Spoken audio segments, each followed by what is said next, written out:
ଠାକୁର କହୁଥିଲେ ସିଦ୍ଧି ଲାଭ କରତେ କତ ଦିନ ଲାଗେ ରେ? 3 ଦିନ। ଯାହା ଭାବିବୁ ସେଇଆ ହବୁ। ଭାବନା କିରେ?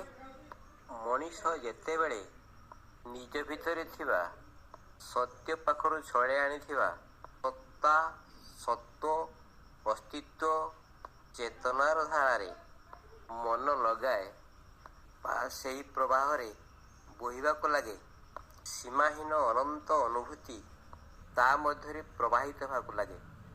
କେତେବେଳେ ସୃଷ୍ଟି ତତ୍ତ୍ୱ ତ କେତେବେଳେ ଗଣିତ ବିଦ୍ୟା, କେତେବେଳେ ବିଜ୍ଞାନ ସୂତ୍ର ତ କେତେବେଳେ ଦର୍ଶନ ଶାସ୍ତ୍ର, କେତେବେଳେ କେତେ କ'ଣ ତା ମଧ୍ୟରେ ପ୍ରବାହିତ ହେବାକୁ ଲାଗେ। ପ୍ରବାହରେ ସାମିଲ ହୋଇ ରହିଲେ କେତେ ଯେ କ'ଣ ପାଏ ତାର ଇୟତ୍ତା ନାହିଁ।